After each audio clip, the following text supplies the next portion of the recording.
Space War. We've had the release this last week of June.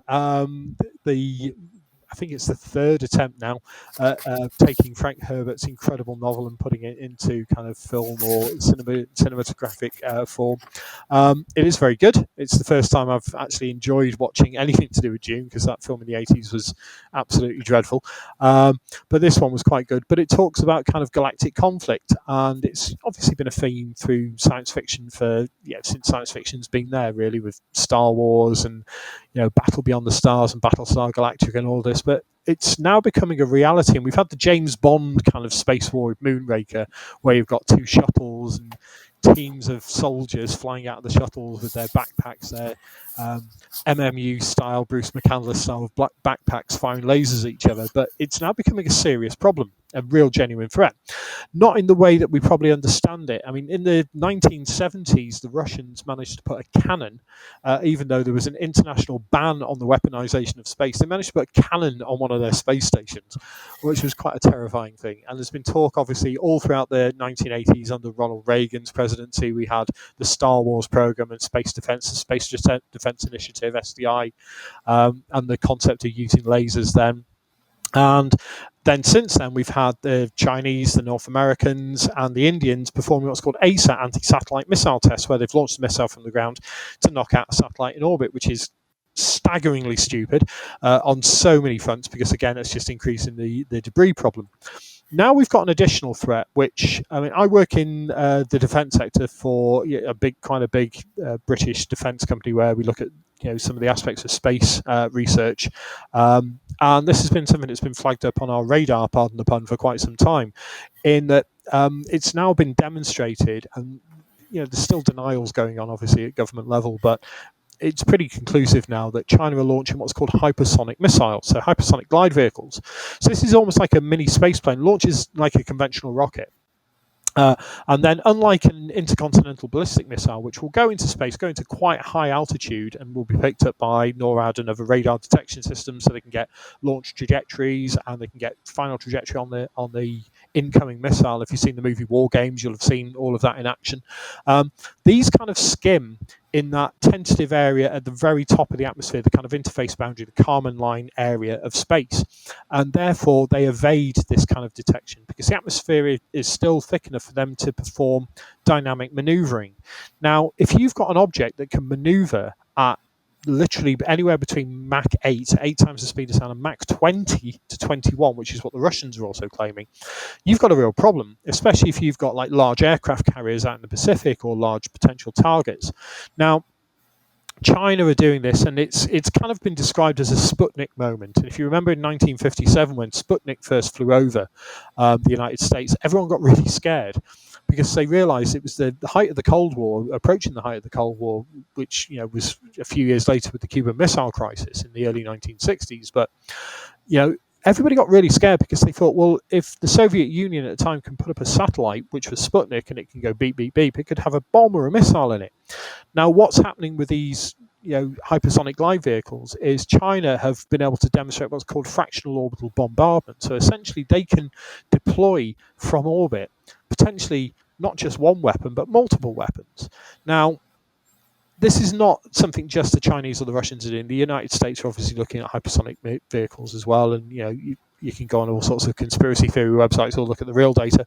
But some really interesting work. But America's approach is non-nuclear at the moment, that we're aware of, in that they want a strike capability, but it's still scarily moving towards almost like a taking space as a new battleground.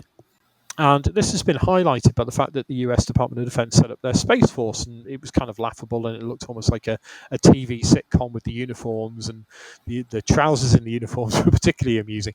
But taking all the frivolity aside, it's becoming more and more of an issue. And again, this goes back into our, we've got so much up there already. And if we were to create, a space war, as it were, where we're trying to shoot down these things when they're being tested in low Earth orbit, or if they genuinely become a threat, again, the catastrophic impact of a war would be enough, to send shivers down most people's spines. But if you then realise that the amount of junk that could be created by the destruction of things up in orbit on this kind of scale could prevent us from launching anything for hundreds and hundreds of years. We'd be stuck on this planet. And don't forget, the planet's warming up with climate change. So, again, can we stop doing this, please? This saber rattling. I don't know what your thoughts are, Terry, but it just, working in the defence sector, it kind of terrifies most people.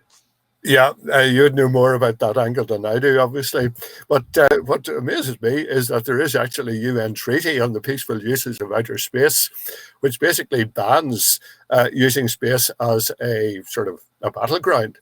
But since when was a treaty ever any sort of ban to actually doing something if you intend to do it, as certain small European countries found out in the late 1930s? Doesn't matter what you sign if you want to actually do something different. Yeah, it is worrying because there are a whole lot of different ways that you can use to sort of disable your enemy's satellites. Some of them are less destructive than others, but almost all of them will eventually result in an increase in the amount of space debris. And, there's a sort of a temptation, if you think that somebody is going to disable your space capability, that you launch your nukes first while you still can. And it's a very, very dangerous sort of situation to be going into. More than that, you're really getting into the politics of it, which I don't want to do. But it really would be good to see everybody adhering to entirely peaceful uses of outer space. That's the thing, because you look at, we've talked about this, and I know you're a huge fan of this as well, Terry, as I am, of the Chinese space program in Yeah. general. The remarkable work that they've done in lunar landers and the Mars lander and the Mars rover, and we just want to see that continue rather than this ridiculous saber rattling. We've got enough problems to deal with on this planet as it is without adding any more. Apologies as well. My microphone was crackling a bit before, so I've hopefully moved that to a slightly better position. So if anyone was picking up the crackling, apologies for that.